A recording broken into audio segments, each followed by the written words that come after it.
잠깐 같이 기도드리겠습니다.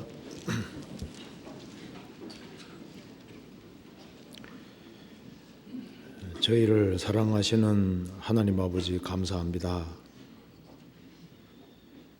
많은 사람 중에서 저희들을 주의 복음으로 불러주시고 또 저희들을 구원해 주신 그 크고 놀라운 은혜와 사랑을 인하여 진심으로 감사드립니다. 죽으시고 부활하신 주님께서 우리 가운데 함께 하시고 또 두루 역사하심을 믿고 감사합니다. 이 시간에도 주 성령께서 함께 해주시고 우리의 마음을 붙잡아 주시고 죽으시고 부활하신 주님 앞에서 우리가 어떻게 행할 것을 알 수 있도록 도와주시고 우리의 마음을 더욱 새롭게 만들어 주옵소서.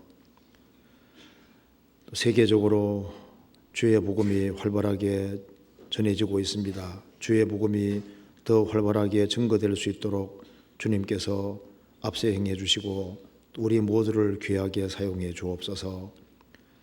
오늘 이 시간 우리에게 필요한 말씀을 주시고 또 우리가 주 안에서 어떻게 행할 것을 알 수 있도록 도와주시고 이 말씀이 우리 마음속에 깊이 새겨질 수 있도록 도와주옵소서. 또 유럽 총교 조양회를 위해서 가신 이효한 목사님 건강 지켜주시고 또 주의 말씀을 힘있게 증거할 수 있도록 도와주시옵소서. 또 저희들을 주 안에서 다 귀하게 쓰임받을 수 있도록 도와주시옵소서. 오늘 모든 시종 함께 해주시고 도와주시기를 간절히 의지하오며 주 예수 그리스도 이름으로 기도하옵나이다. 아멘.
창세기 49장 찾으시겠습니다. 창세기 49장입니다.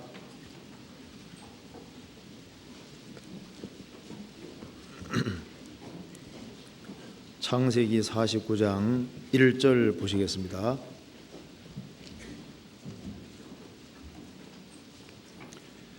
구약 78페이지입니다. 야곱이 그 아들들을 불러 이르되 너희는 모이라 너희의 후일에 당할 일을 내가 너희에게 이르리라. 그리고 27절입니다.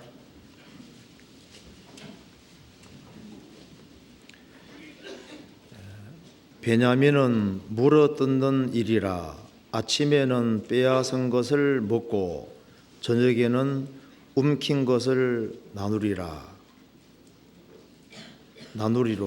거기까지입니다. 오늘 우리가 잘 아는 대로 부활절입니다. 그래서 예수님이 2000년 전에 이스라엘 땅에 오셔서 십자가에 못 박혀 죽으시고 사흘 만에 부활하셨습니다.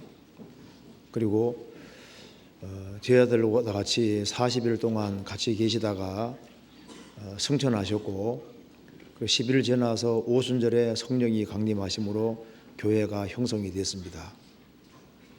우리는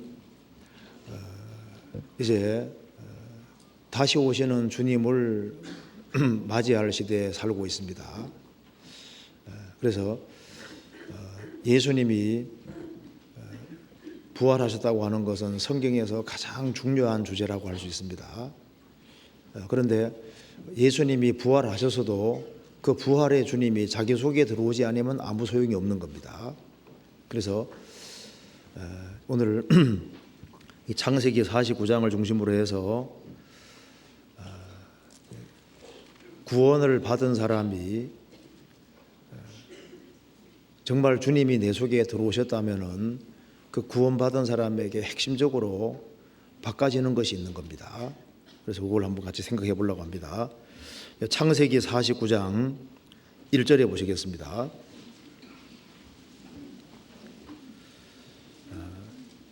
야곱이 그 아들들을 불러 이르되 너희는 모이라 너희의 후일에 당할 일을 내가 너희에게 이르리라.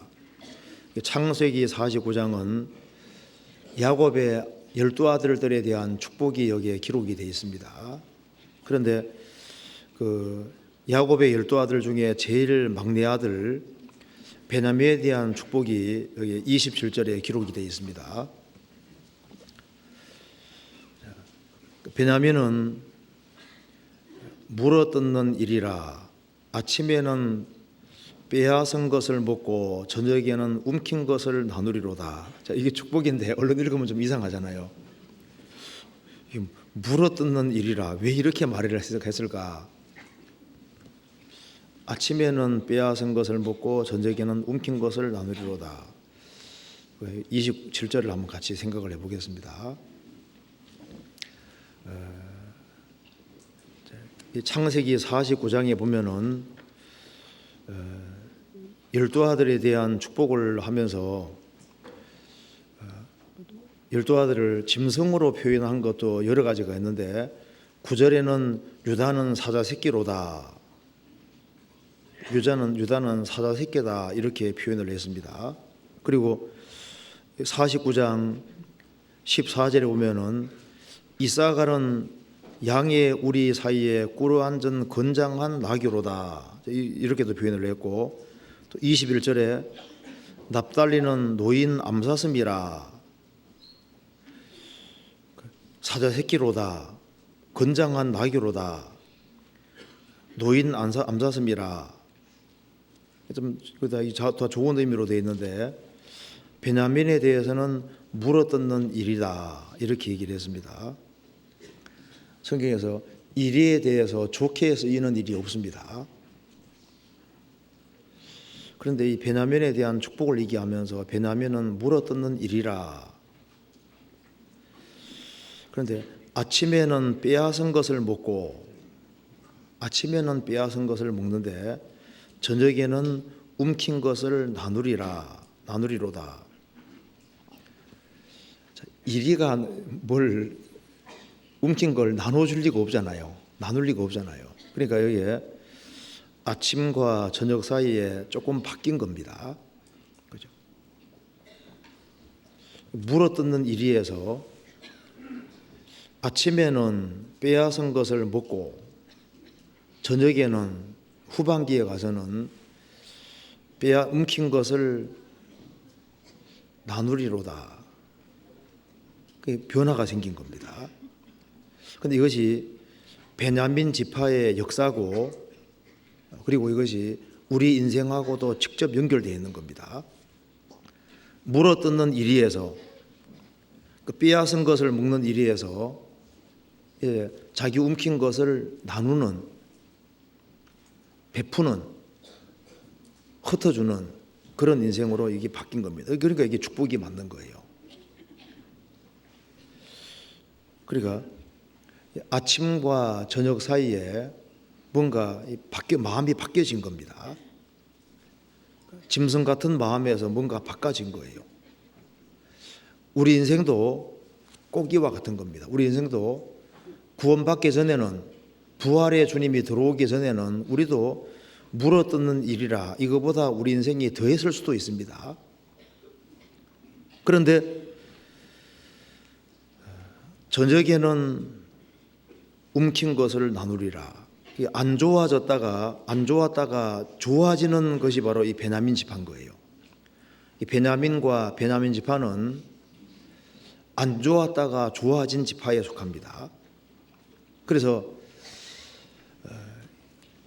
베냐민을 낳을 때 그 라헬이 죽으면서 자식을 낳았습니다. 그래서 자식 이름을 베논이다, 슬픔의 아들이다, 이렇게 이름을 지었는데 아버지 야곱은 베냐민으로 바꿔 불렀습니다. 베냐민은 오른손의 아들이라 그런 뜻입니다. 그러니까 베논이 슬픔의 아들이다, 베냐민 오른손의 아들이다. 물어뜯는 일이, 남의 것을 뺏어먹는, 약탈하는, 그건 안 좋은 의미입니다. 그런데 움킨 것을 나누리라, 이제 변화가 생긴 거예요. 우리가 만일 구원받지 않았다면은, 죽으시고 부활하신 주님께서 우리 속에 들어오지 않았다면은 우리 인생은 안 좋은 인생으로 끝나게 될 겁니다. 근데 베냐민이 안 좋았다가 좋아지게 되잖아요. 신명기 33장에는 베냐민 지파에 대해서 얘기하면서 여호와의 사랑을 입은 자라고 했습니다.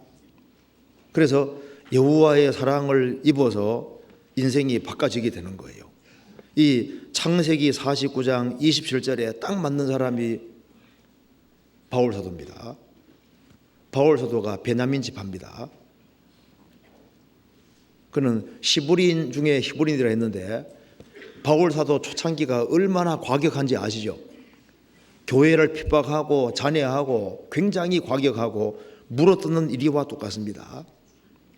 그런데 다메섹수상에서 예수님을 만나서 부활하신 주님을 만남으로 그 인생이 완전히 바뀌어져서 그는 저녁에는 움킨 것을 나누리라, 그 말씀대로 이제는 인생이 완전히 바뀌어져서 자기 자신을 완전히 복음을 위해서 내놓고 복음을 나누는 그런 인생으로 바꿔진 겁니다. 삭개오도 세리장이었습니다. 그래서 삭개오 초창기 인생도 물어뜯는 일이처럼 아주 악착같고, 이스라엘 땅에서 그 당시에 세리가 되려면 아주 악착같고 물어뜯는 일이 같이 돼야 되는 거예요. 그런데 예수님이 그 가정에 들어오시니까 인생이 바뀌어져서 저녁에는 움킨 것을 나누리라. 그래서 예수님이 죽으시고 부활하신 것을 많은 사람들이 기념을 하는데, 부활했다고 하는 것이 나하고 직접 관계가 되어야 되는 겁니다. 주님이 부활하신 것으로 끝나고 부활하신 주님이 내 속에 들어오지 아니하면 아무 소용이 없는 겁니다. 정말 죽으시고 부활하신 주님이 내 속에 들어왔다면 구원받기 전과 후가 달라야 되는 거예요. 아침과 저녁이 다르잖아요. 그처럼 주님이 내 인생에 들어오면은, 들어오기 전에는 이기적이고 개인주의적이고 아주 과격했지만은 구원받고 난 이후에는 인생이 바뀌어야 되는 겁니다. 움킨 것을 나누리라. 그래서 이타적인 사람으로 바뀌어질 때 저 사람은 정말 구원을 받았고 그 사람 속에 주님이 역사하고 있다는 것을 우리가 알 수가 있게 되는 겁니다. 그래서 이 본문 중심으로 좀 말씀을 드려보겠습니다. 창세기 49장 27절 보시겠습니다.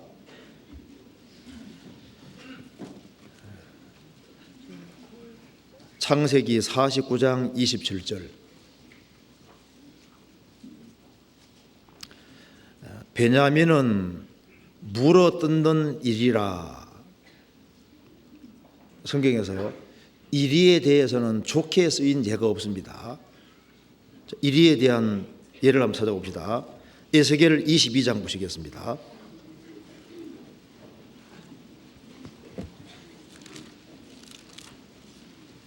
(22장) 27절.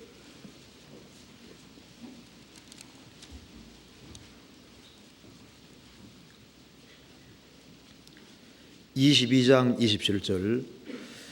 그 가운데 방백들은 식물을 삼키는 이리 같아서 불의의 이를 취하려고 피를 흘려 영혼을 멸하거늘. 이 말씀 보면은 그 가운데 이스라엘 방백들은 식물을 삼키는 이리 같아서 불의의 이를 취하려고 피를 흘려 영혼을 멸하거늘.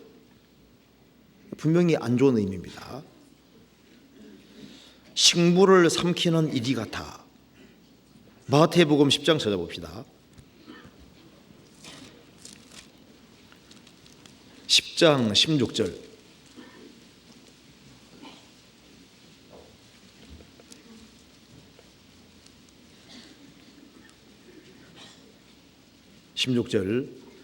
보라, 내가 너희를 보냄이 양을 이리 가운데 보냄과 같도다.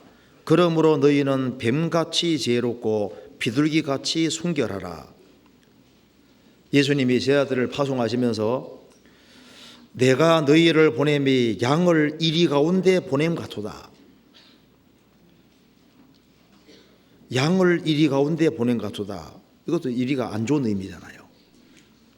마태복음 7장 찾아보시겠습니다. 7장 15절.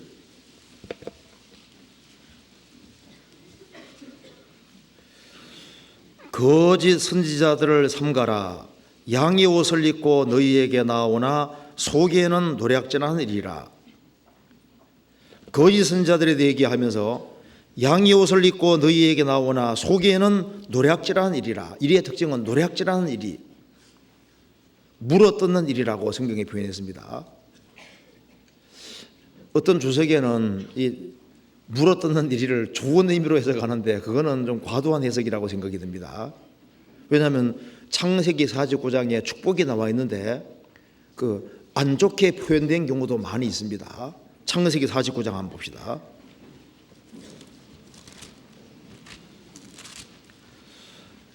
창세기 49장 2절에 보시겠습니다.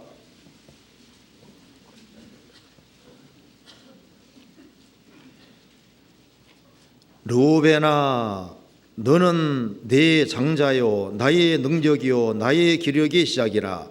위강이 초등하고 권능이 탁월하도다마는 물의 끓음 같았은즉 너는 탁월치 못하리니 내가 아비의 침상에 올라 더럽혔음이로다. 그가 내 침상에 올랐었도다. 르우벤은 장자인데 많은 재능을 부여받았지만은 너는 인생이 물의 끓음 같았다. 안정되지 못하다 그 말입니다. 물이 끓는 거 보여잖아요. 안정이 없는 거예요. 충동적인 겁니다. 그래서 아버지 침상에도 오르고 계무와 같이 잠자고, 그래 너는 탁월하게 못될 것이다. 르우벤아, 너는 인생이 물의 끓음같이 안정이 없고 불안정하고 충동적이었다는 겁니다. 그리고 5절에 보면은 시므온과 레위는 형제요 그들의 칼은 잔해하는 기계로다. 시므온과 레위는 잔해하는 기계로다. 안 좋은 의미잖아요. 네호나 그들의 모의에 상관치 말지어다. 내 영광아 그들의 집회에 참여하지 말지어다. 그들이 그 분노대로 사람을 죽이고 그 혈기대로 소의 발목에 힘줄을 끊었음이로다. 그 노염이 혹독하니 저주를 받을 것이요 분노가 맹렬하니 저주를 받을 것이라. 내가 그들을 야곱 중에서 나누며 이스라엘 중에서 흩으리로다. 축복인데 안 좋은 의미지 않습니까? 그러니까 여기에 물어뜯는 일이다. 이것은 베냐민 지파가 굉장히 과격하고 호전적이고 싸움꾼 기질이 있는 것을 지금 말하고 있는 겁니다. 아주 이기적이고 개인주의적이고 아주 호전적인 그런 성향이 있는 것을 분명히 말하고 있습니다. 그래서 이 사사기 읽어보면은 베냐민 지파가 아주 호전적이고 아주 싸움 잘하고 다투기 좋아하고 분명히 이게 안 좋은 의미였습니다. 베냐민은 창세기 49장 27절에 하나님이 규정하시기를 베냐민은 물어뜯는 일이다. 분명히 처음에는 안 좋은 의미입니다. 우리 인생도 마찬가지인 거예요. 베냐민에 대해서 규정하기를 물어뜯는 일이다. 하나님이 구원받지 아니한 사람을 어떤 존재로 볼까요? 너는 죄인이다. 구원 안 받은 모든 사람은 짐승 같은 존재인 겁니다. 사람들은 자기가 꽤 괜찮은 존재로 생각하는데 그걸 잘 몰라서 그렇습니다. 요즘 차 많이 차 먹지 않습니까? 차 봉지 속에 있을 때는 이게 뭔지 잘 몰라도 물 속에 딱 집어넣으면은 속에 있는 게 쫙 나오잖아요. 열악한 환경 속에 딱 들어가면은 속에 있는 것이 다 나오게 되어 있습니다. 옛날에 그 타이슨하고 홀리필드 이게 타이틀 매치 할 때 타이슨이 홀리필드 김문 거 아시죠? 머리를 계속 들이밀고 하니까 열받아가지고 귀를 확 물어버리는 거 봐요. 사람에게 짐승 같은 성향이 있습니다. 그래서 구원받기 전에 우리 모습이 물어뜯는 일이 모습하고 너무 닮았습니다. 그래서 이 노략질하는 일이처럼요, 물어뜯는 일이처럼 우리는 구원받기 전에는 짐승처럼 살았던 겁니다. 세상 것을 차지하려고 하고 이 세상이 전부인 줄 알고 세상 것을 위해서 아웅다웅하고 물어뜯는 일이처럼 이 세상을 사냥하고 살았던 겁니다. 그래서 창세기 10장 보면 니므롯에 대해서 얘기하기를 니므롯은 여호와 앞에 뭐라 했습니까? 특이한 사냥꾼이로다. 그리고 에서에 대해서도 에서는 들사람인 고로 익숙한 사냥꾼인 고로 들사람이 되고 그 이리가 누락질하는 일이 여기 물어뜯는 일이처럼 구원받기 전에 우리는 이 땅에서 사냥하고 땅의 것을 추구하고 오로지 땅의 것을 위해 살았던 거예요. 물어뜯는 일이라 이것이 우리 구원받기 전에 인생 모습하고 너무 닮은 겁니다. 많은 사람들이 이 땅의 것을 사냥하고 땅의 것을 움키고 땅의 것을 빼앗고 그것을 위해 살다가 인생을 마감하는 사람이 너무 많은 거예요. 베냐민은 물어뜯는 일이라 짐승은 특징이 금세밖에 없는 겁니다. 구원받기 전에 우리도 속았어요. 이 세상이 전부라고 생각하고 세상에서 아웅다웅하고 오로지 세상 것을 더 많이 차지하는 그 목적으로 생을 살았던 겁니다. 에서가 익숙한 사냥꾼이었습니다. 에서는 위대한 이삭의 아들이었지만은 이 세상이 전부라고 생각하고 세상 것을 추구하고 생을 살았습니다. 사람은 육체만 있는 것이 아니라 영혼이 있습니다. 근데 많은 사람들이 지금 현대인들을 보면은 자기 영혼에 대해서, 내세에 대해서, 영원한 축복에 대해서는 관심이 없습니다. 그래서 땅의 것을 많이 차지하고 물어뜯고 싸우고 해서 착취하고 해서 이 세상에서 많은 것을 쌓으면은 성공했다고 생각하는 거예요. 베냐민 지파는 손해 안 보는 지파였습니다. 아주 기회적이고 노략질하고 그리고 물어뜯는 일이 같은 그런 성향이 있었던 거예요. 우리의 인생도 이와 유사했던 겁니다. 그리고 지금도 많은 사람들이 이 세상 것을 추구하고 세상 것을 쌓으려는 그 목적으로 생각을 살고 있습니다. 시편 17편 찾아봅시다.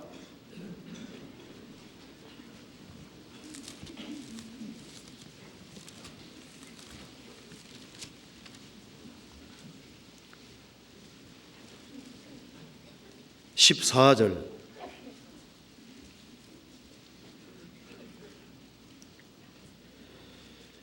여호와여, 금생에서 저희 분깃을 받은 세상 사람에게서 나를 주의 손으로 구하소서. 그는 주의 제물로 배를 채우심을 입고 그 자녀로 만족하고 그 남은 산업을 그 어린 아이들에게 유전하는 자니이다. 다윗의 기도입니다. 여호와여, 금생에서 이 세상 7, 80 이 세상에서 저희 몫을 받은 세상 사람에게서 나를 주의 손으로 구별시켜 주십시오. 그는 주의 제물로 배를 채우심을 입고, 인생의 목적이 배입니다. 잘 먹고 잘 사는 게 목적인 거예요. 자녀로 만족하고 자녀를 세상적으로 잘 키우는 것으로 만족하고 돈을 많이 벌어서 많이 쌓아서 그 남은 산업을 그 어린 아이들에게 유전하는 자니이다. 이 세상에서 잘 먹고 잘 살고 가능한 많은 것을 쌓아서 자손에게 넘겨주면 성공했다고 생각하는 거예요.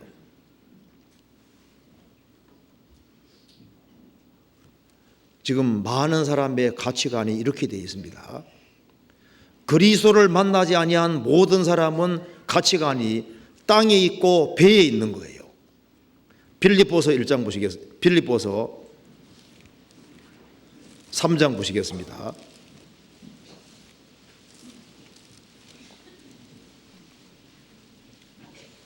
(3장 18절)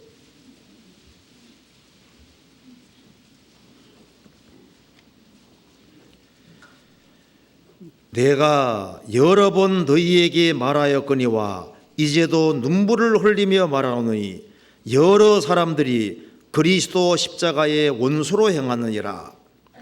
저희의 마침은 멸망이요 저희의 신은 배요 그 영광은 저희의 부끄러움에 있고 땅의 일을 생각하는 자라. 바울 사도가 말했습니다.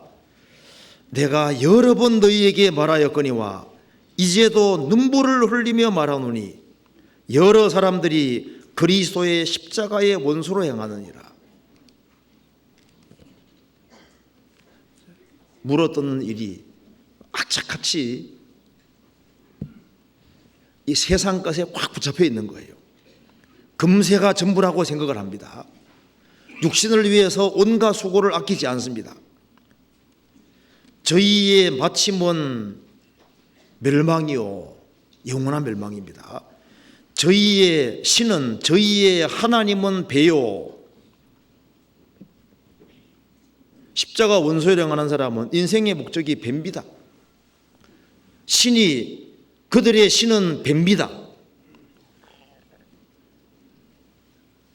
그 영광은 저희의 부끄러움에 있고 부끄러운 일을 하는 것을 영광스럽게 여깁니다. 더 담대히 죄를 행하고 더 과격하게 행하고 그걸 영광스럽게 생각하는 겁니다. 그리고 땅의 일을 생각하는 자라. 창세기 4장에 보면은 가인의 후예가 나옵니다. 이 가인의 후예는 살다가 죽었다는 말이 없습니다. 창세기 5장에 셋의 살다가 죽었다는 말이 있는데 가인의 후예는 살다가 죽었다는 말이 없습니다. 그들은 살아있지만 다 죽은 자들입니다.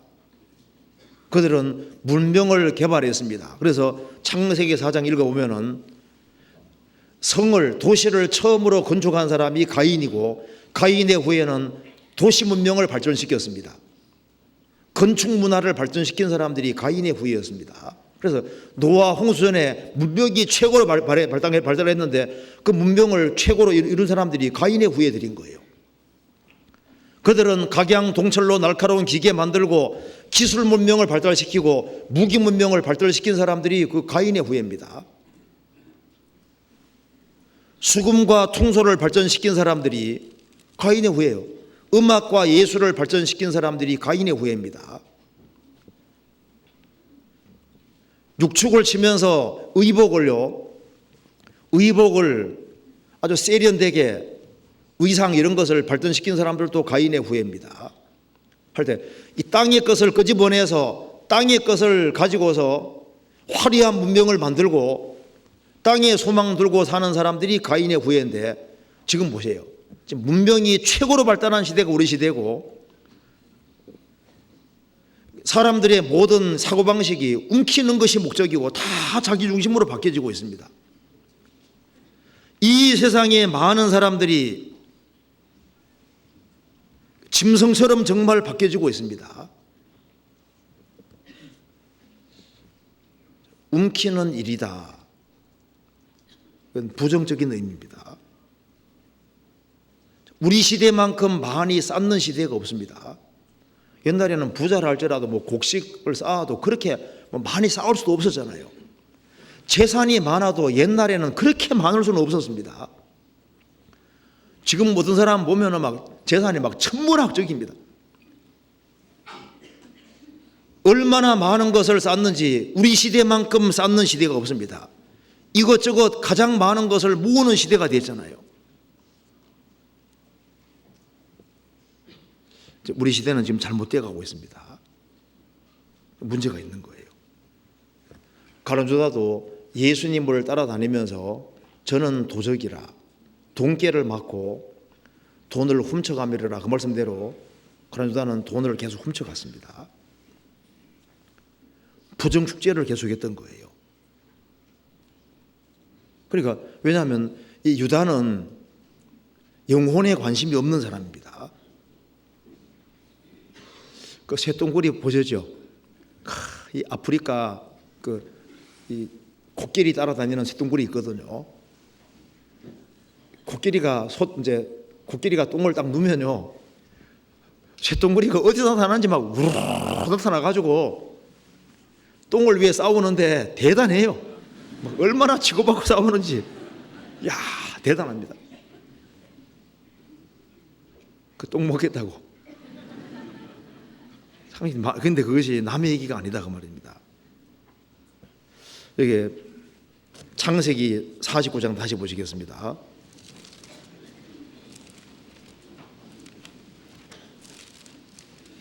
창세기 49장 27절.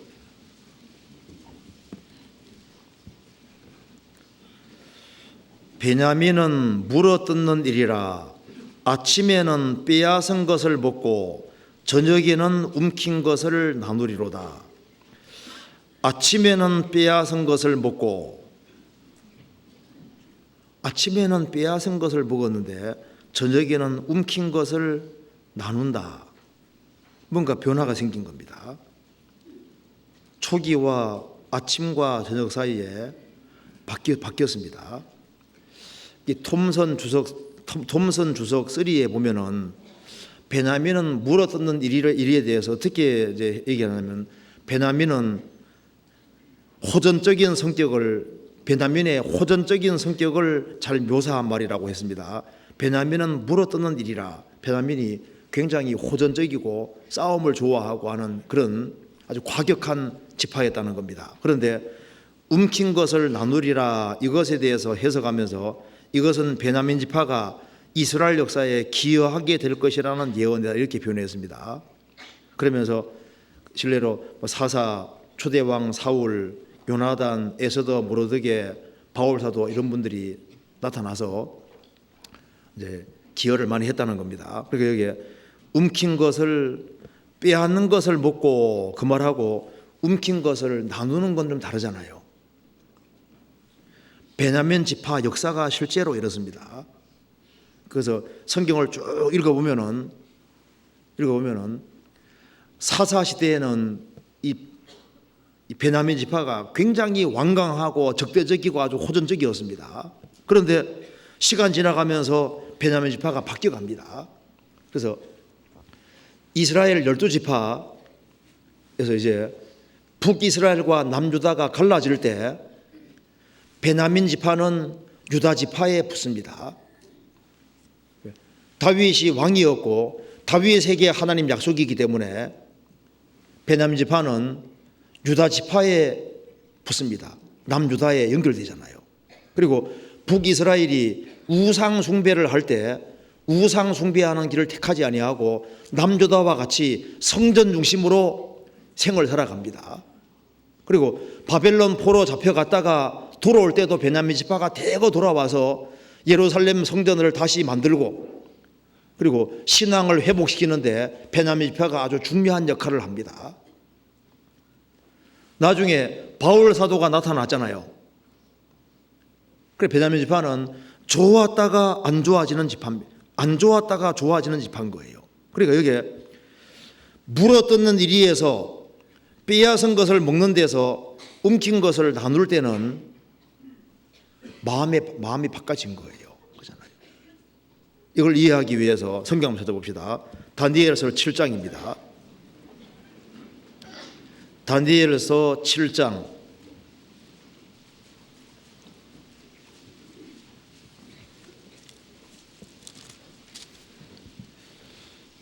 7장 4절입니다.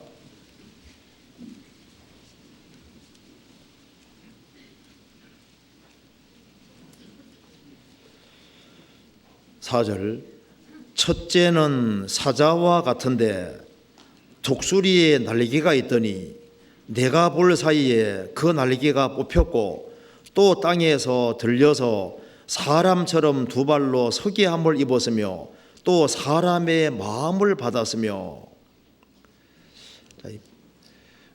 바벨론 나라에 대한 예언입니다. 사자는 바벨론입니다. 바벨론이 처음에는 얼마나 과격하고 무시무시했는지 모릅니다. 그래서 첫째는 사자와 같은데 독수리 날개까지 있으니까 아주 이것이 바벨론하고 꼭 맞습니다. 바벨론 아주 강하고 사자같이 아주 강하고 아주 무시무시하고 그게 독수리 날개까지 달려있으니까 대단했습니다. 느부갓네살 왕이 얼마나 무서웠어요. 그런데 초창기는 그랬는데 후반기에 가서는 조금 달라졌습니다. 그리고 뒤에 보면은 내가 볼 사이에 그 날개가 뽑혔고 또 땅에서 들려 사람처럼 두 발로 서기함을 입었으며 또 사람의 마음을 받았으며. 바벨론은 처음엔 아주 잔인했다가 약간 이렇게 좀 순한 모습으로 좀 바뀌어졌잖아요. 느부갓네살 왕도 그렇게 과격하다가 하나님의 심판을 받아서 짐승처럼 바뀌어서 나중에 좀 순하게 바뀌어졌습니다. 그래서 여기에 사람의 마음을 받았다. 그래서 약간 무시무시한 바벨론에서 약간 순한 바벨론으로 바뀌어진 겁니다. 그처럼 물어뜯는 이리에서 움킨 것을 나눌 때는 하나님 역사와 개입이 있었던 겁니다. 그래서 베냐민 지파는 하나님의 사랑을 받는 지파로 바뀌었어요. 신명기 찾아보시겠습니다. 33장 신명기 33장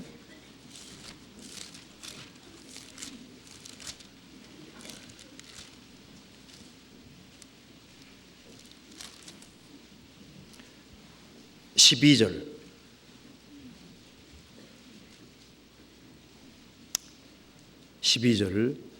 베냐민에 대하여는 일러서되 여호와의 사랑을 입은 자는 그 곁에 안전히 거하리로다.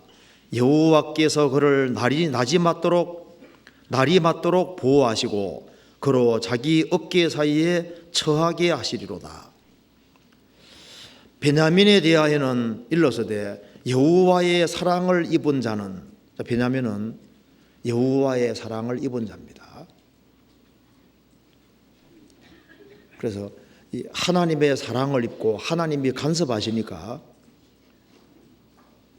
그 과격한 지파가 바뀌어서 이제 움킨 것을 나누는 지파로 바뀌어지고 유익을 주는 지파로 바뀌어졌잖아요.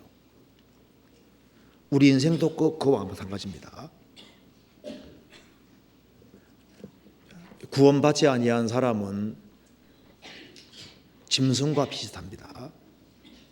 우리도 예수님 만나기 전에는 이성 없는 짐승같이 살았습니다. 물어뜯는 이같이 살았던 거예요. 자, 짐승에 대해서 표현한 거 한번 잠깐 봅시다. 우리가 구원 안 받은 사람을 이게 짐승이라고 표현되면 찾아봅시다. 베드로후서 찾아봅시다. 2장. 베드로후서 2장 12절.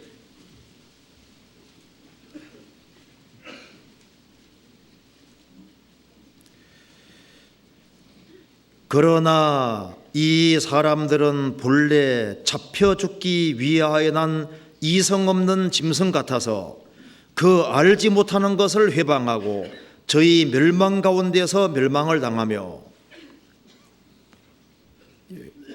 거짓 일꾼들입니다. 그러나 이 사람들은, 교회 안에 들어와 있는 이 거짓 일꾼들은 그 말입니다. 본래 잡혀 죽기 위하여 난 이성 없는 짐승 같아서, 짐승은 처음부터 잡혀 죽기 위해 난 것이고 이성 없는 짐승이라고 했습니다. 그 알지 못하는 것을 회방하고 저희 멸망 가운데서 멸망을 당하며,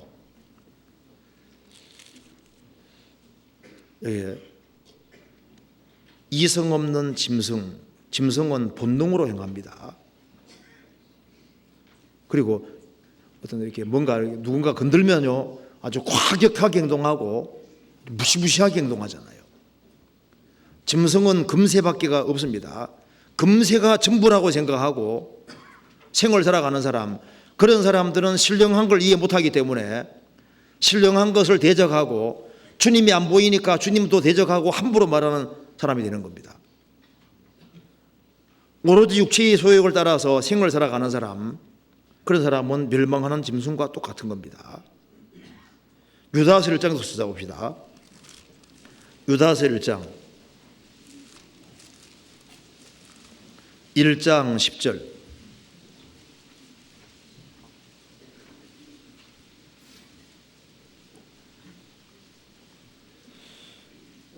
이 사람들은 무엇이든지 그 알지 못하는 것을 회방하노도다. 또 저희는 이성 없는 짐승같이 본능으로 하는 그것으로 멸망하느니라. 유다서 1장 10절에 말한 대로 가만히 들어온 사람들에 대해서 말하면서 이 사람들은 무엇이든지 그 알지 못하는 것을 해방하노도다. 또 저희는 이성 없는 짐승같이 본능으로 하는 그것으로 멸망하느니라. 이 성경에서 예수님 당시의 유대 종교가들을 성경에서 개들이라고 표현했습니다. 시편 22편에 나와 있죠. 개들이고 바산의 황소들이다. 개들이라고 표현하고 빌립보 3장에서도 거짓 일꾼들을 개라고 표현했습니다. 누가복음 13장에서는 헤롯에 대해서 얘기하면서 분봉왕 헤롯에 대해서 말하면서 예수님께서 저 여우에서 가서 말하기를 여우라고 표현을 했거든요. 그러니까 주님께서 사람을 이게 짐승으로 표현한 경우가 여러 군데 있습니다. 거룩한 것을 개에게 주지 말며 너희 진주를 돼지 앞에 던지지 말아라. 세상에는 이 개 같은 사람, 돼지 같은 사람이 있는 걸 말씀드린 겁니다. 많은 사람들이 그 짐승처럼 살다가 죽는 사람이 너무나도 많습니다. 사람이 언제 바뀌어지냐 하면은, 우리도 만일 구원받지 않았으면은 이 세상에 정말 정신없이 살았을 겁니다. 우리 구원 안 받았으면 여기 안 보였을 거 아니에요. 주님이 내 속에 안 들어왔으면 큰일 날 뻔했습니다. 주님이 죽으시고 부활하셨고 부활하신 주님이 내 속에 들어와야만 사람이 제정신이 들어오게 되는 거예요. 마가복음 5장에 군대 귀신 들린 사람 쇠고랑 채워놔도 끊는 거 봐요. 돌로 자기 몸을 상하게 하고 말하는 것이 아니라 괴성을 지르고 그렇게 싸납고 무서웠잖아요. 그런데 예수님이 그 사람 인생에 간섭하시니까 인생이 싹 바뀐 거예요. 온순하게 싹 바뀌었습니다. 그래서 세상에서 꼭 만나야 될 분이 한 분 있는데 바로 예수님인 겁니다. 그래야만 인생이 바꿔지는 거예요. 그래서 거듭나기 전까지는 인생이 바꿔지지 않습니다. 사람이 거듭나지 아니하면 하나님 나라를 볼 수 없느니라. 그래서 때가 찼고 하나님 나라 가까웠으니 회개하고 복음을 믿으라. 회개하고 정말 복음을 믿을 때 그때 성령이 들어오심으로 인생이 바꿔지는 거예요. 그래서 한번 따라해 보시겠습니다. 죄 사함을 얻으라. 그리하면 성령을 선물로 받으리니. 확실히 죄를 사함 받은 경험이 있는 사람, 그 사람 속에 성령이 들어오시고 성령이 들어오실 때 그 사람이 새 사람이 되는 겁니다. 그런즉 누구든지 그리스도 안에 있으면 새로운 피조물이라. 이전 것은 지나갔으니 보라 새 것이 되었도다. 그래서 오늘이 부활절입니다. 주님이 죽으시고 부활하셨는데 그 부활하신 주님이 내 속에 정말 들어온 사람, 그 사람은 정말 복받은 사람인 겁니다. 어떤 가정에도 아기가 새로 태어나서 그 집안에 아기가 하나 들어오면은 그 가정이 확 바뀌죠. 부부 사이가 안 좋아서도 이게 아기가 태어나면 가정이 확 바뀌는 경우가 있습니다. 한 가정에 새로 아기가 탄생해도 가정이 바뀌는데 그 한 사람 속에 주님이 정말 들어오신다면은 그 사람 인생이 안 바뀔까요?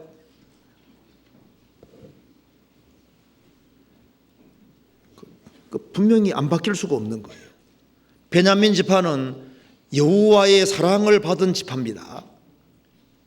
주님의 사랑을 받으니까 움킨 것을 나누잖아요. 분명히 변화가 생기는 겁니다.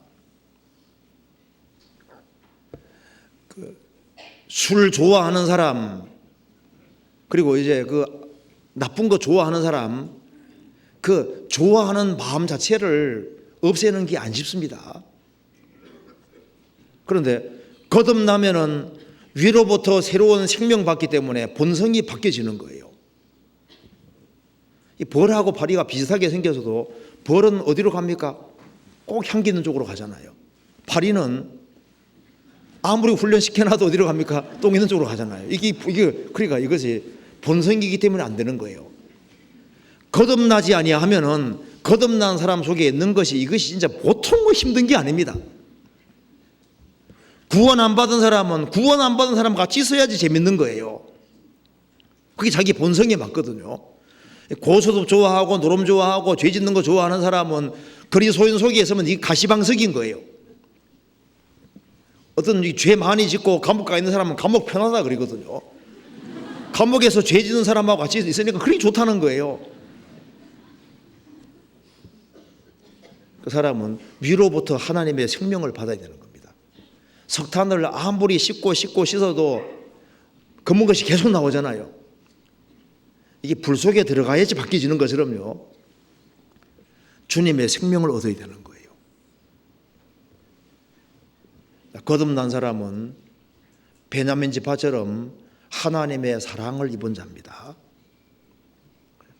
사랑을 입은 사람. 그 사람이 바뀌어지는데 바뀌어지는 기본 특징이 뭘까요? 움킨 것을 나누리라. 그러니까 베냐민 지파는 축복받은 지파입니다. 움킨 것을 나눌 수 있다면은 그게 정말 인생에서 축복인 거예요. 우리 시대에 정말 이기적으로 바뀌잖아요. 우리에게 주님이 복음 주신 이유는 복음을 나누라고 우리에게 복음 주신 겁니다. 우리에게 뭔가를 벌게 하면 이유가 뭘까요? 그걸 불쌍한 영혼에게 나누라고. 움킨 것을 나누리라. 이것이 축복입니다. 안 좋은 인생에서 좋은 인생으로 바뀌시는 거예요. 아침에는 안 좋았습니다. 저녁에는 움킨 것을 나누리라. 우리가 구원받기 전에는 아주 이기적이었습니다. 존귀에 처하나 깨닫지 못하는 사람은 멸망하는 짐승 같도다.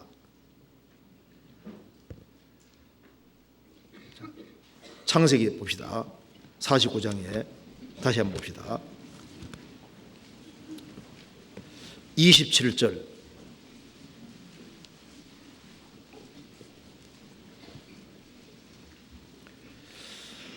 베냐민은 물어뜯는 일이라 아침에는 빼앗은 것을 먹고 저녁에는 움킨 것을 나누리라. 자, 아침에는 빼앗은 것을 먹었는데 저녁에는 움킨 것을 나누었습니다. 그러니까 이게 어떤 계기가 생긴 겁니다. 이 세상에서도 어떤 계기 때문에 인생이 바꿔지는 사람들이 있잖아요. 우리가 잘 아는 존 록펠러, 이 사람은 석유 때문에 엄청난 재벌이 됐습니다.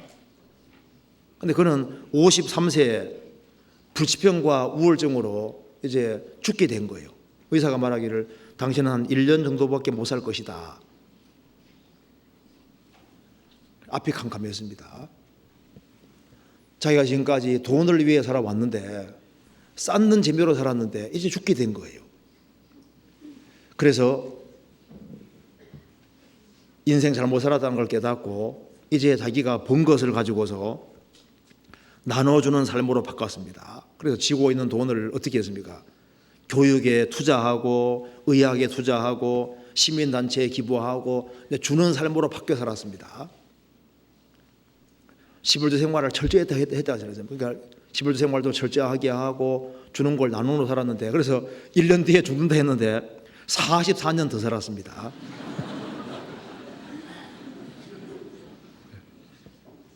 이기적으로 살면요, 우울증이 생길 수도 있어요. 남을 위해 살아가는 사람은 우울증 걸릴 시간도 없습니다. 그래서 여기에 움킨 것을 나누리라. 여기 이제 그리스도인의 삶에 바뀌는 것 중에 기본적인 것이 뭐예요? 여기에 물어뜯는 거하고 빼앗은 것을 먹고, 그 기본적인 반대가 이게 움킨 것을 나누리라. 나누는 것이 변화 중에 첫 번째에 속하는 겁니다. 이기적인 것에서 이타적으로 바뀌는 거예요. 우리가 죄를 사함 받은 것이 복이잖아요.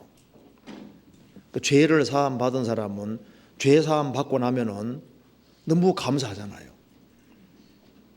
받은 은혜가 너무 감사하니까 하나님께 돌릴 줄 알게 되고, 그리고 이웃에게 베풀어주고 나누는 삶으로 바꿔지게 되는 겁니다. 현숙한 여인도 잠언 31장에 현숙한 여인이 열심히 벌은 이유가 뭐예요?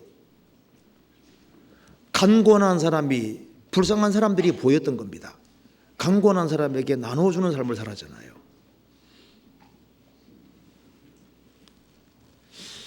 시편 32편 봅시다. 시편 32편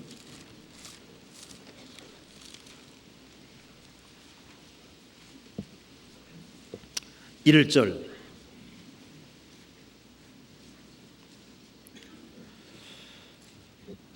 허물의 사함을 받고 그 죄의 가리움을 받는 자는 복이도다. 허물의 사함을 얻고 그 죄의 가리움을 받는 자는 복이도다. 로마서 4장에도 인용되어 있습니다. 죄를 사함받은 것이 행복이라는 거예요. 근데 그거보다 죄를 사함받은 사람은 왜 주님이 죄를 사해 주셨을까요? 움킨 것을 나누라고 죄를 사해 주신 거예요. 시편 41편 보시겠습니다.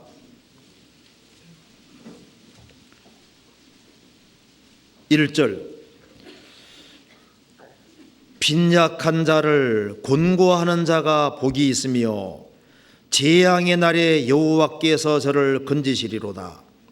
빈약한 사람, 가난하고 약하고 어려운 사람들을 곤고 돌보는 자가 복이 있으며 재앙의 날에 여호와께서 저를 건지시리로다. 왜 우리 죄를 사해 주셨냐 하면은 우리 주변에 불쌍한 영혼들이 너무나도 많이 있습니다. 그 불쌍한 영혼들, 불쌍한 사람들을 돌보아주고 베풀기 위해서 우리를 구원해 주신 겁니다. 우리에게 구원 주신 것은 나누라고 구원해 주신 거예요. 우리 속에 왜 부활의 주님이 들어오셨을까요? 이기적으로 살지 말고 이타적으로 살아라고 우리를 구원해 주신 겁니다. 우리가 주변 사람에게 선을 행하는 이유가 뭐예요? 나누는 이유가 무엇일까요? 그렇게 해서 다른 사람들을 주님 안에 인도하고 그들을 구원받게 하고 주 안에 튼튼하게 세우기 위해 그렇게 하는 겁니다. 우리에게 선을 행할 수 있는 기회가 자꾸 지나갑니다. 내 도움을 필요로 할 때 적극적으로 선을 행하는 그것이 생명 얻은 사람의 기본적인 특징에 속하는 겁니다. 잠언 3장 보시겠습니다.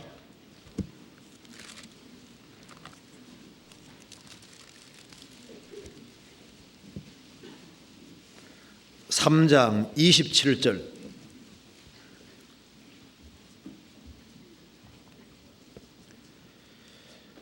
내 손이 선을 베풀 힘이 있거든 마땅히 받을 자에게 베풀기를 아끼지 말며 내게 있거든 이웃에게 이르기를 갔다가 다시 오라 내일 주겠노라 하지 말며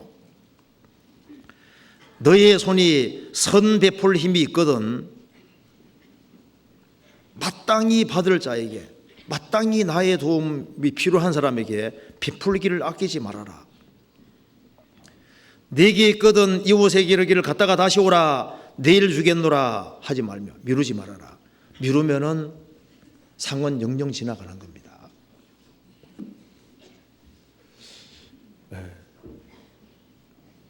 자, 이 말씀이 정말 우리 일상생활 속에서도 실감이 납니다. 내가 선을 행할 수 있는 기회가 주어졌을 때 그 이기적인 마음을 탁 깨고 선을 행하면은 그게 내게 정말 축복이 되는데, 아까운 마음 가지고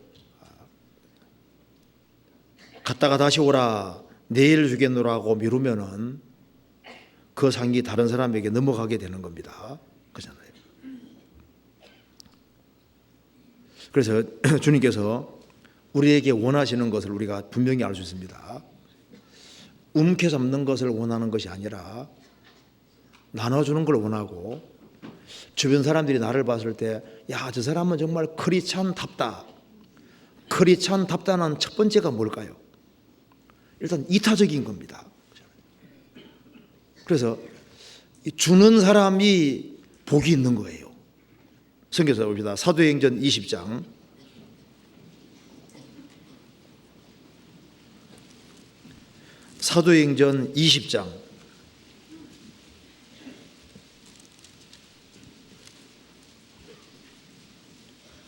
35절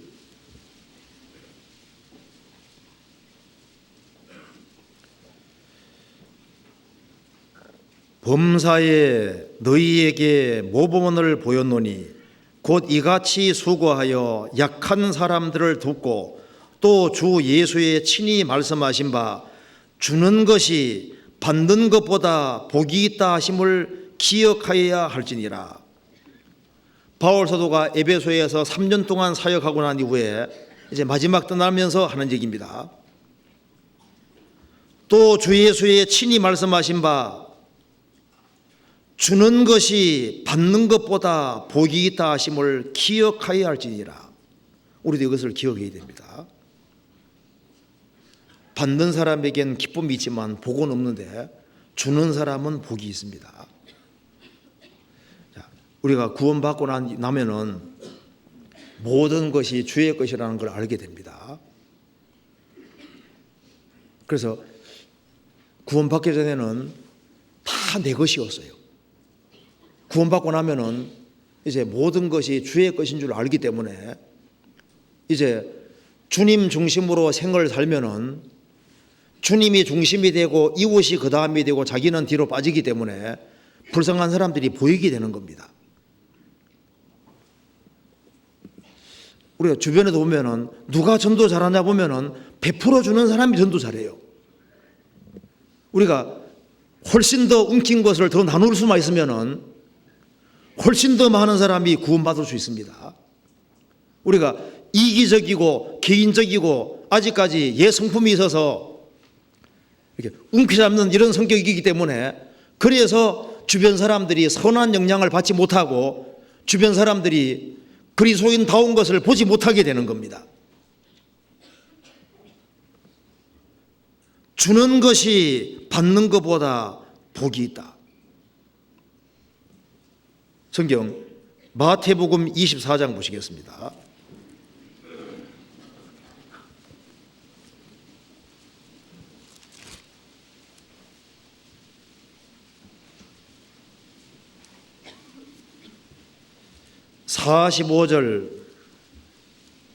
(45절부터) 47절까지 같이 읽어보겠습니다.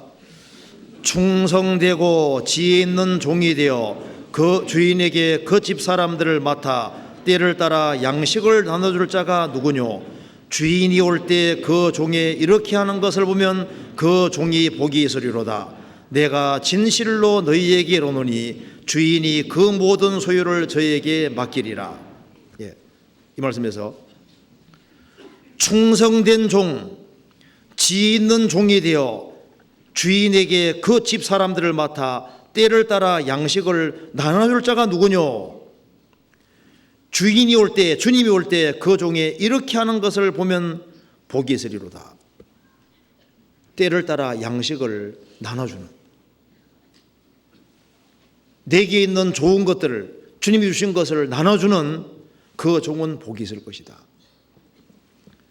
그래서 가정이 잘 되는 것도 마찬가지입니다. 가정도 움켜잡지 않고 선한 눈이 있어서 나눠주는 사람,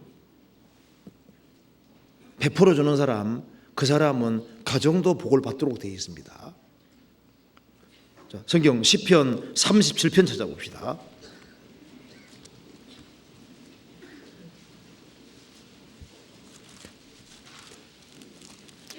26절.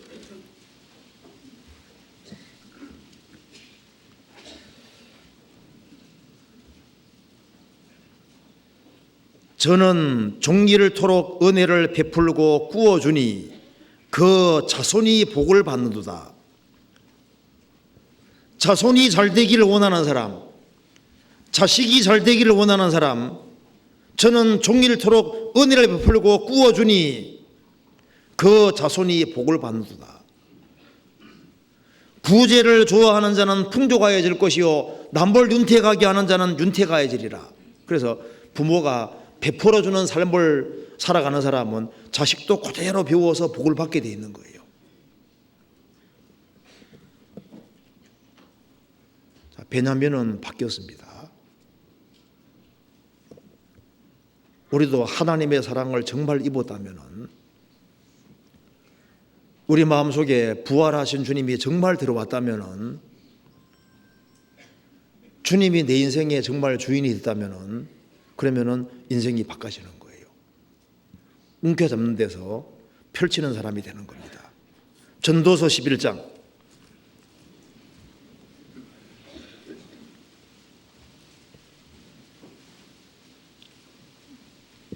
11장 1절입니다. 너는 내 식물을 물 위에 던지라. 여러 날 후에 도로 찾으리라. 일곱에게나 여덟에게 나눠줄지어다. 무슨 재앙이 땅에 임할는지 내가 알지 못함이니라. 너는 내 식물을 음식물을 물 위에 던지라. 자, 음식물을 물 위에 던지는 사람은 아마 없을 겁니다. 그 아까운 음식물을 물 위에 던지면 안 되잖아요. 이 성경이 기록될 당시에 또 해외 무역이 있어서 해외 무역하는 그곳에 식물을 던지면은 나중에 그거 이제 교환이 돼서 많은 이득을 가져오는 일이 있었습니다. 근데 이것은 그때보다는 너희의 식물을 물 위에 던져라. 성경에서 물을 말씀으로 표현한 것도 있습니다. 성령을 물로 표현한 것도 있습니다. 또 여기 물 위에 던지라 하면서 일곱에게나 여덟에게나 많은 사람들을 물이라 표현한 것도 있습니다. 그러니까 너의 음식물을, 너의 물질을, 너가 가지고 있는 것을, 너가 옮긴 것을, 너가 약탈한 것을 물 위에 던져라. 주님 말씀이 전해지는 곳에, 주의 복음이 전해지는 곳에 우리 주변 사람들에게 던지라. 여러 날 후에 도로 찾으리라. 일곱에게나 여덟에게나 나눠줄지어다. 무슨 재앙이 땅에 임할는지 내가 알 수 없음이니라. 기회가 주어질 때마다 그때그때 그 물질을 우리가 던지는 것이 필요합니다. 자, 뇌물은 길을 평탄하게 만듭니다. 그래서 부모가 구원 안 됐다, 말로 해서 안 되죠. 그 뇌물을 갖다 주면은 부모님 마음이 확 굶주린 경우 있잖아요. 우리 부모님은 절대 불가능해 아닌 경우도 있습니다. 뇌물을 안기는 것처럼요, 이렇게 그렇죠. 아주 희생하는 모습을 딱 보이면은 마음이 확 바꿔지는 경우도 있어요. 우리가 이기적이지 않다면은 많은 사람을 건질 수도 있습니다. 그래서 주님께서는 거저 받았으니 거저 주어라. 우리가 복음을 거저 받았잖아요. 거저 받았으니 거저 주어라. 주라 그리하면 줄 것이니, 주라 그러면 주님이 주신다고 했습니다. 곧 후이되어 누르고 흔들어서 넘치도록 하여 너희에게 안겨줄 것이다. 누가복음 6장 보시겠습니다.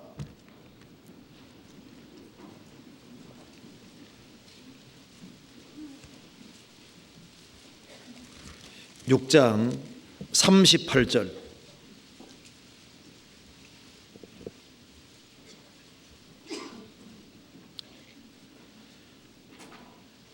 주라 그리하면 너희에게 줄 것이니 곧 후이되어 누르고 흔들어 넘치도록 하여 너희에게 안겨주리라. 너희의 헤아리는 그 헤아림으로 너희도 헤아림을 도로 받을 것이니라. 주라 그리하면 너희에게 줄 것이니, 주는 사람은 주님이 주신다는 약속이 있는데 그냥 주시는 것이 아니라 후이되어 누르고 흔들어서 넘치도록 하여 너희에게 안겨줄 것이다. 누가 줄까요? 바르게 헤아리는 사람이 바르게 주는 거예요. 자녀를 보통 부모들은 크게 헤아립니다. 자녀를 크게 헤아리니까 자녀에게 주는 건 하나도 아깝지 않잖아요. 그죠? 왜?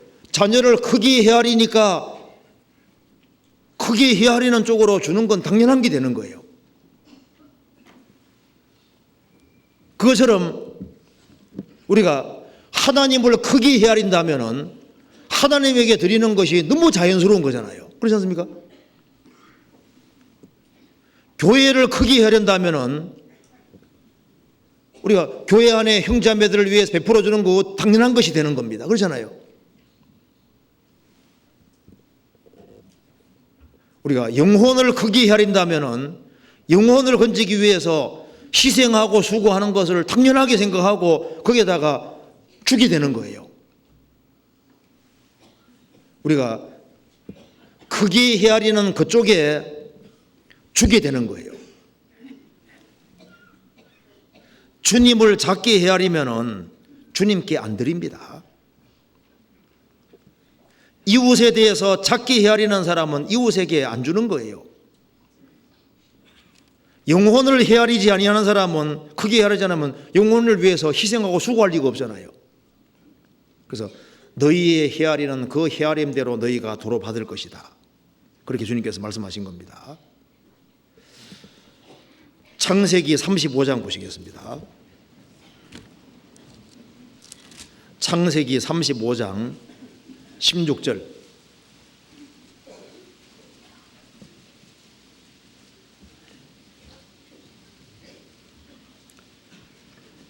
16절. 그들이 베델에서 발행하여 에보라스에 이르기까지 얼마 길을 격한 곳에서 라헬이 임산하여 심히 신고하더니 그가 난산할 즈음에 산파가 그에게 이르되 두려워 말라 지금 그대가 또 등남하느니라 하매 그가 죽기 임하여 그 혼이 떠나려 할 때 아들 이름은 베논이라 불렀으나 그 아비가 그를 베냐민이라 불렀더라. 라헬이 죽는 수고를 치렀습니다. 심히 신고하더니 너무나도 큰 고통 속에서 어머니가 죽으면서 아기를 낳은 거예요. 그래서 아들 이름을 베논이다. 2번 밑에 슬픔의 아들이다. 근데 아버지는 이름을 베냐민이라 3번 밑에 오른손의 아들이다. 베논이는 슬픔의 아들이라는 뜻입니다.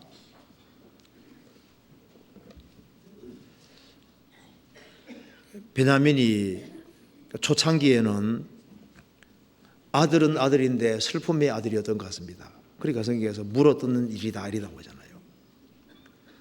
물어뜯는 이리가 오른손의 아들은 아니잖아요. 슬픔을 끼치는 아들이었습니다. 예수님도 우리가 슬픔의 아들이기 때문에 예수님이 우리 대신 슬픔을 당하셨던 겁니다. 이사야 53장에 예수님은 우리 때문에 슬픔의 아들이 되신 거예요. 그는 실로 우리의 슬픔을 당하였거늘 우리 때문에 예수님은 슬픔을 당하고 우리 때문에 우리 죄를 짊어지고 대신 죽은 겁니다. 왜? 우리가 슬픔의 아들 불순종의 자식이 됐기 때문에 우리를 거기에서 건져주려고 우리를 위해서 예수님이 십자가에 죽으시고 부활하셨던 겁니다.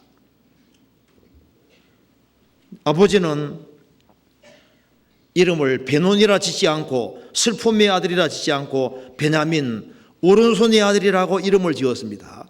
비록 어머니가 죽으면서 아기를 낳았지만은 생명이 희생당해서 아기가 태어났기 때문에 이 아들이 오른손의 아들이 되기를 정말 바랐던 겁니다. 그리고 그 아버지의 간절한 기도대로 베냐민은 정말 오른손의 아들이 됐습니다.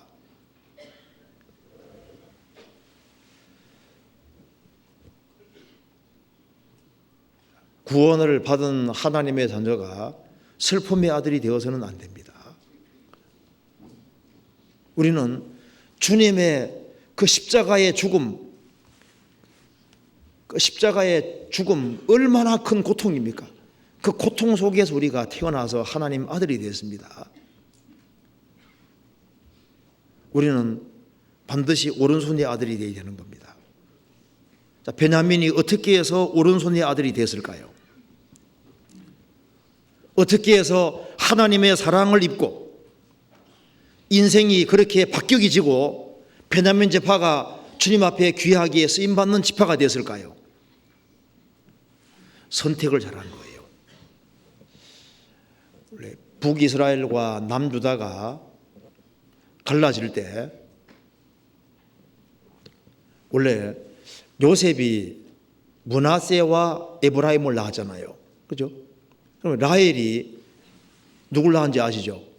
요셉 낳고 그 다음에 베냐민 낳았으니까 요셉이도 낳은 아들이 므낫세와 에브라임 지파니까 므낫세, 에브라임 그리고 여기에 베냐민 지파는 사실은 한 어머니에서 나온 거잖아요.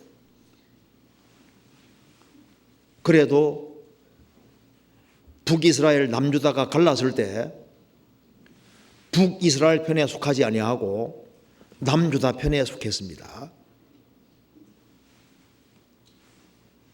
나는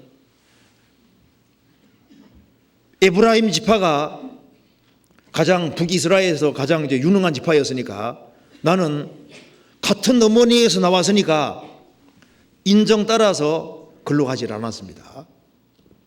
북이스라엘 편에 속하지 아니하고 남북이 갈라질 때 어느 쪽을 택했습니까?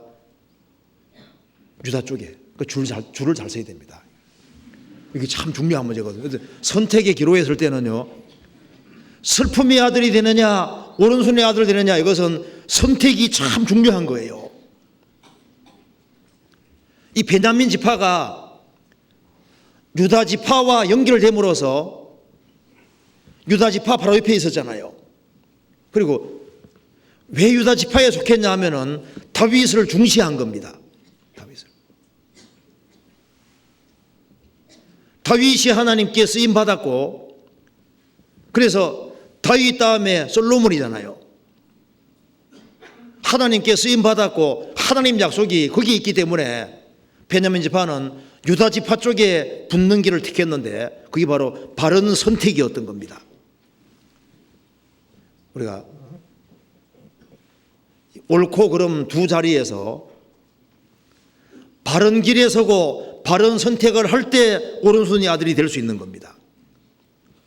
여호와를 경외하는 자 누구뇨? 그 택할 길을 저에게 가르치시로다.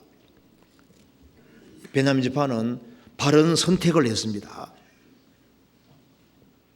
그래서 그것이 베냐민 지파의 그 이후의 삶에서 가장 중요한 요소가 됐습니다.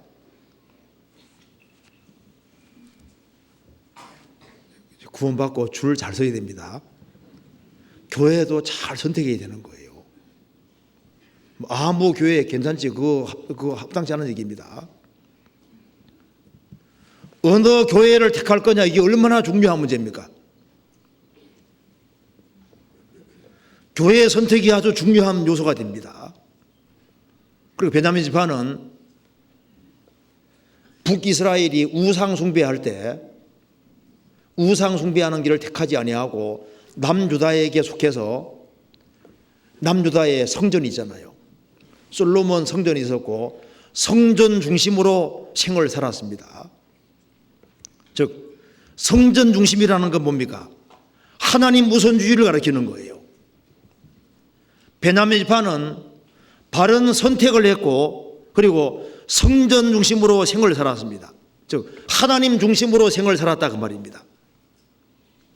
그래서 하나님의 사랑받는 지파가 되고 하나님 앞에 귀하게 쓰임받는 지파가 되었습니다. 베냐민 지파는 물어뜯는 일이라 그랬죠. 좀 과격한 것이 있는데 이제 그것이 하나님의 사랑을 입으니까 그 과격하고 용감한 그것이 이제 하나님 중심으로 용감하게 바뀌어서 베냐민 지파는 헌신하는 데도 아주 적극적인 지파가 되었습니다.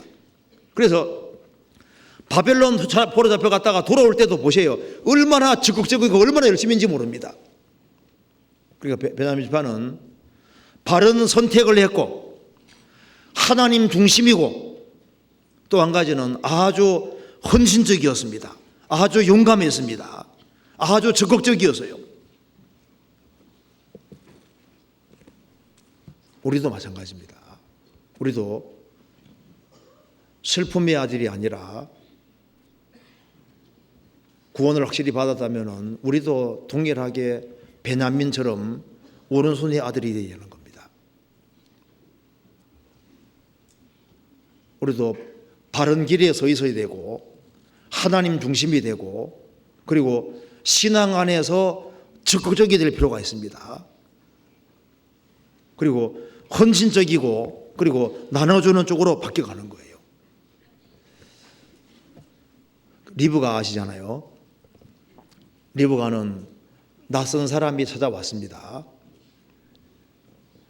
물 좀 달라고 하니까 어떻게 했습니까? 물동이를 이고 있는데 물동이를 내려서 물을 줄 뿐 아니라 아브라함 종이 10명의 낙타를 가지고 있으니까 10명의 낙타에게도 물을 먹였습니다. 낙타가 보통 하루에 한 번 먹을 때 한 80리터 먹는다고 하니까 곱하기 하고 계산해 보면요, 한 2-3시간 동안 봉사하는 거예요. 물 좀 달라고 하는데 그 낯선 사람 맞는데 적극적으로 선을 행하고 베푸는 삶으로 이삭의 아내가 되고, 그리고 여기에 성경책에도 기록이 되잖아요. 인생이 완전히 바뀌었습니다. 그래서 성경 전체는 뭘 말하고 있습니까? 희생적인 사람, 자기 주장을 깨고 이타적이 되고 희생적이 되는 사람은 복이 있다는 것을 성경에 가르쳐주고 있습니다. 그래서 이타적인 사람은 다른 사람도 편하게 느끼잖아요. 그죠? 진짜입니다. 한 가난한 과부가 있었는데 기근이 너무너무 심해서 먹을 것이 없어요. 이제는 마지막 청어 한 마리밖에 안 남았습니다. 자식들은 줄줄이 달려 있는데 이제 먹고 살 길이 막막한 거예요. 마지막으로 이제 식탁에 둘러앉아서 하나님께 감사 기도하고 청어를 마지막 하나 그거 이제 나눠서 먹으려고 하는데 초인종을 누가 누릅니다. 딩동댕 누르는 거예요. 나가 보니까 한 허름한 옷을 입은 청년이 하룻밤만 재워주시고 먹을 거 좀 달라고 하는 겁니다. 이 가난한 과부가 들어오게 했습니다. 그리고 자녀를 물리고 식탁에 앉혔습니다. 이거 드시고 하룻밤 주무시고 가시라고. 근데 보니까 이 애들이요 졸졸이 서가지고 저 줌만 꼴떡 넘기고 있는 거예요. 그래서 식탁이 너무 빈약하잖아요. 그래서 이건 내가 먹어도 되겠습니까? 걱정하지 말고 드시라고. 그러면서 이제 이 가난한 과부가 얘기를 합니다. 나도 당신 나이 또래 자식이 하나 있는데 이놈의 자식이 짐나간 지가 오래됐다는 거예요. 죽었는지 살았는지 모르겠는데 우리 아들이 거렁뱅이가 돼서 남의 집에 초인종 누르고 하룻밤 재워 달라고 하고 먹을 달라고 할 때 만일 내가 당신을 박대하면은 하나님이 저 하늘에서 보시고 우리 아들을 박대하지 않겠느냐. 그러니 걱정하지 말고 하룻밤 푹 주무시고 이거 먹고 가라고 그랬습니다. 그러니까 그 허름한 그 청년이, 옷을 입은 청년이 내가 여러 거 다녔지만 이렇게 사랑을 베풀어주고 환대하는 집은 본 적이 없습니다. 너무 감사합니다 하면서 어머니 하는 거예요. 나중에 보니까 아들이 못 알아보게 해가지고 허름한 옷을 입고 나타난 겁니다. 그러면서 내가 초인종 눌렀는데 나 박대하면 다시 안 돌아올 생각을 했는데 이렇게 어머니가 나를 항상 생각하고 이렇게 가장 최악의 상황에서도 이렇게 영접하는 걸 보고서 이제 마음이 완전히 싹 바뀐 거예요. 그러면서 말하기를 어머니 제가 사실은 부자가 돼 돌아왔습니다. 내가 엄청 부자가 돼 돌아왔고 이제 어머니 이제 걱정 안 하셔도 됩니다. 동생들 내가 다 먹여 살릴 거라고. 그래서 그 과부 노년에 인생이 완전히 싹 바뀌었습니다. 아이고 책에 나오니까. 그래서요 이 주님 손에 우리가 생을 살아가면서 주님의 손에 붙잡힌 바 된 오른손의 아들 된다면 얼마나 좋겠어요. 그래서 야곱의 그 간절한 소원이 주님의 소원입니다. 베노니가 되지 말고 베냐민 오른손의 아들이 되기를 간절히 원했던 겁니다. 그래서 베냐민은 정말 오른손의 아들이 됐어요. 인생이 완전히 바뀐 겁니다. 이 성경에 오른손의 아들, 하나님 손에 붙잡힌 바 되어서 귀하게 쓰임받은 사람의 기본적인 공통점이 뭡니까? 다 이기적이지 않다는 겁니다. 다 헌신적이었습니다. 주님께 쓰임받은 모든 사람들이 공통점이 주님께 충성되고 헌신적이고 자기를 깨어서 베풀어주고 나누어주는 그것이 공통점으로 작용하고 있는 겁니다. 그렇잖아요. 그래서 이 베냐민 지파, 베냐민에 대한 축복에서 제일 적합한 사람이 누굽니까? 바로 바울 사도입니다. 물어뜯는 일위에서 완전 인생이 바뀐 사람이 바울 사도인 거예요. 성경 봅시다. 사도행전 9장 보시겠습니다.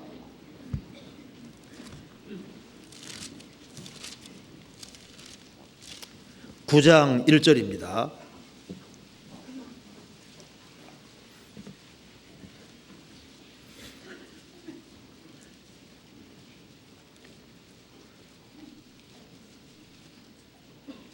사울이 주의 제자들을 대하여 여전히 위협과 살기가 등등하여 대제사장에게 가서 다메섹 여러 회당에 갈 공문을 청하니 이는 만일 그 돌을 좇는 사람을 만나면 무론 남녀하고 결박하여 예루살렘으로 잡아오려 함이라. 사울이 행하여 다메섹으로 가까이 가더니 홀련히 하늘로서 빛이 저를 둘러 비추는지라.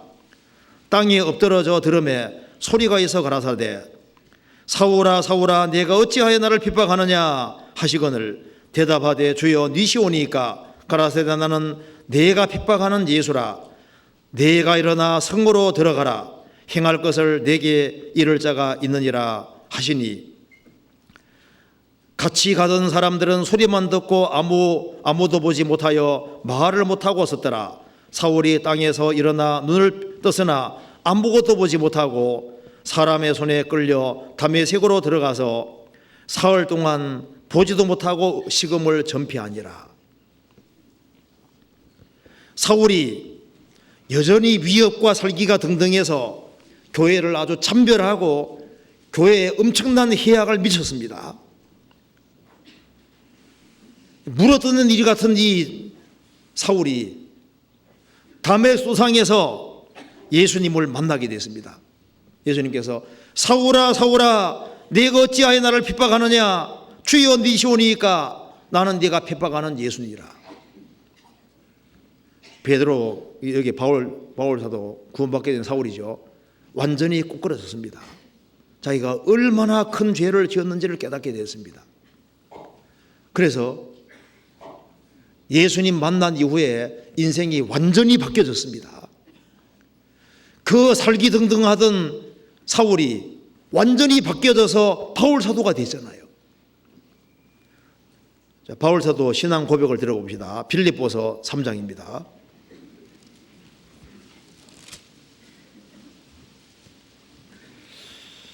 빌립보서 3장 5절입니다.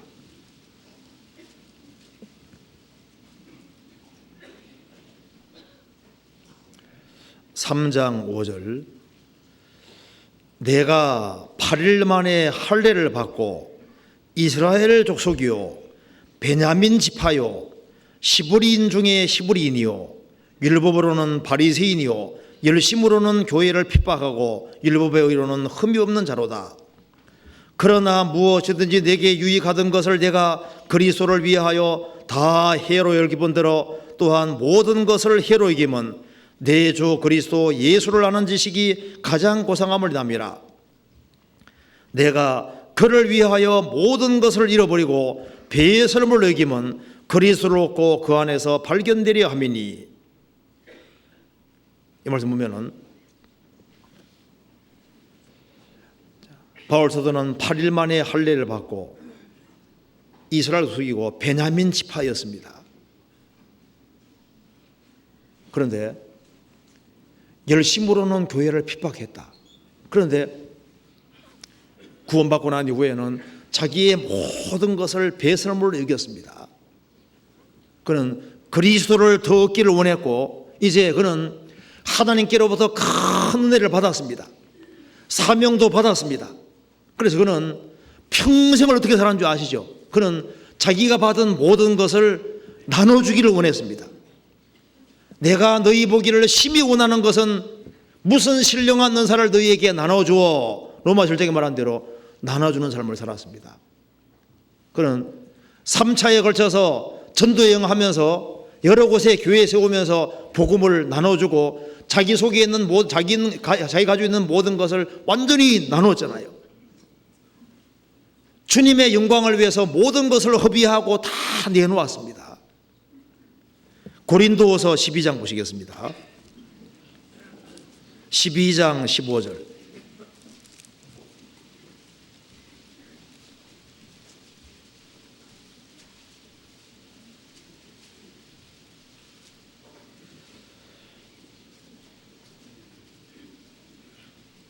내가 너희 영혼을 위하여 크게 기뻐함으로 재물을 허비하고 또 내 자신까지 허비하리니 너희를 더욱 사랑할수록 나는 덜 사랑을 받겠느냐. 바울사도가 말했습니다. 내가 고린도 성도들 너희 영혼을 위해서 크게 기뻐함으로 재물을 허비하고 또 내 자신까지 허비할 것이다. 그래서 우리가 생을 살아가는 가운데서도 불신자의 입을 막는 길이 내가 구원받았다는 증거, 그리고 내 속에 부활의 주님이 들어와 있다는 증거가 뭘까요? 그게 바로 내 것을 깨워서 움킨 것을 나누는 겁니다. 이제 이런 얘기가 있습니다. 이제 어떤 불신자하고 이 크리스찬이 대화를 합니다. 자네 크리스찬이 됐다면서 그러면 삼위일체에 대해서 잘 알겠네. 그리스도가 하나님의 아들이라는 걸 어떻게 입증할 수 있나 하면서 이제 어려운 까다로운 질문을 하니까 이 친구가 구원받은 지 얼마 안 된 친구이기 때문에 미안하네, 나는 잘 그런 거 잘 모르겠네. 아니 그런 것도 모르면서 어떻게 크리스찬이라고 하느냐. 신학적인 문제 같은 걸 얘기하는 거 모르겠다 그 말입니다. 그런데 나는 내가 자네 말이만 나는 모르는데 내가 하나는 확실히 안 해. 내가 1년 전에는 그리스도인이 아니었을 때는 나는 술 주정뱅이였고 빚도 많았고 내 가정은 그야말로 파탄 직전이었지. 그렇지만은 이제 술도 끊고 열심히 일도 하고 빚도 갚고 가정이 한복해졌네. 이것은 주님께서 내 속에 이루신 일이다. 그래서 1년 전에 내가 지옥 갈 죄인이었는데 주님 피로 내 죄를 다 용서받고 이제 천국 갈 것이 확실하게 됐고 그래서 내가 이렇게 내 가정이 이렇게 바뀌어졌다. 그러니까 친구가 할 말이 없는 거예요. 바꿔진 건 맞거든요. 보니까 복잡한 신학 이론은 몰라도 분명히 이 친구가 거전하고 후하고 바꿔진 건 맞다 그 말입니다. 어거스틴도 주님 만나기 전에는 방탕하고 만이교에 빠져 있었지만은 주님 만난 이후에는 사람이 완전히 바뀌었잖아요.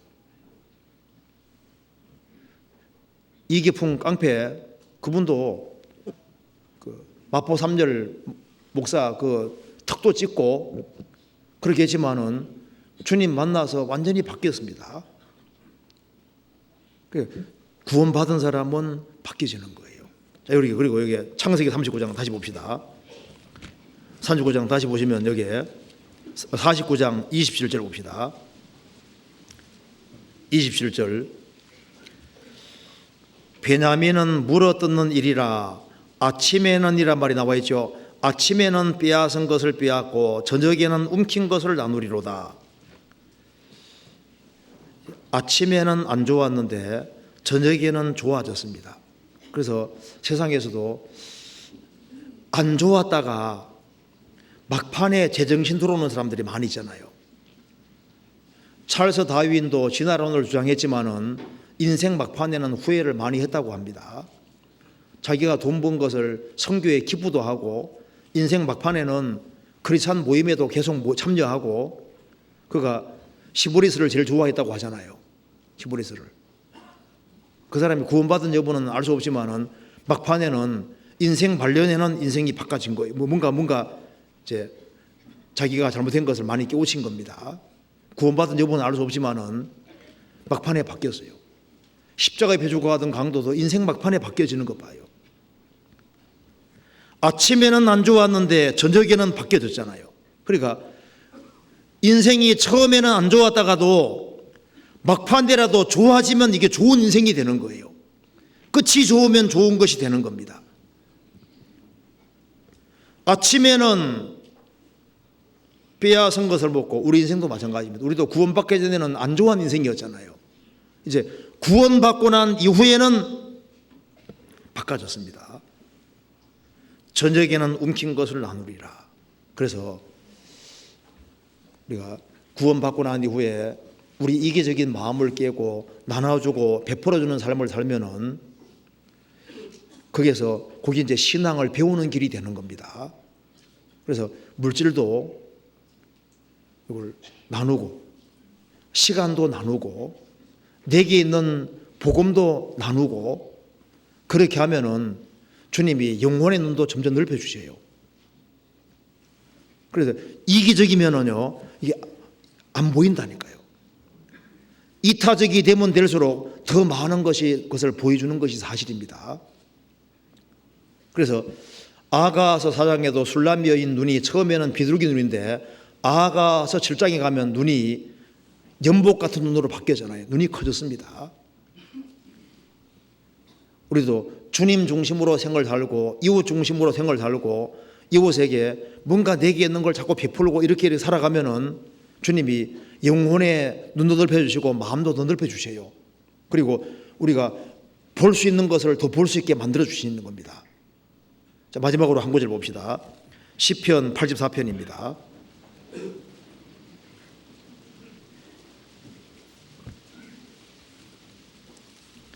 마지막이라는 게 좋죠. 빨리 끝나니까 좋죠. 예. 84편 봅시다. 1절에 봅시다. 1절 만군의 여호와여 주의 장막이 어찌 그리 사랑스러운지요. 자, 처음에는 성막을 주의 장막이라고 표현했습니다. 4절 주의 집에 거하는 자가 복이 있나이다. 저희가 항상 주를 찬송하리이다. 그 다음에 주의 집으로 바뀌었죠. 장막 텐트가 집으로 바뀌었습니다. 그 다음에 10절 보시겠습니다. 주의 궁정에서 한 날이 다른 곳에서 첫날보다 나은즉 악인의 장막에 거함보다 내 하나님 문지기로 있는 게 좋사오니. 이제는 주의 궁정으로 바뀌었습니다.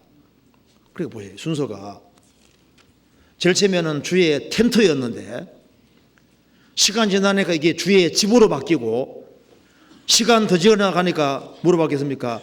주의 궁정으로 바뀌었습니다. 왕이 거하는 궁정으로 바뀌었다 그 말입니다. 이게 뭘 말하는 겁니까? 우리 신앙생활 속에서도 마찬가지인 겁니다.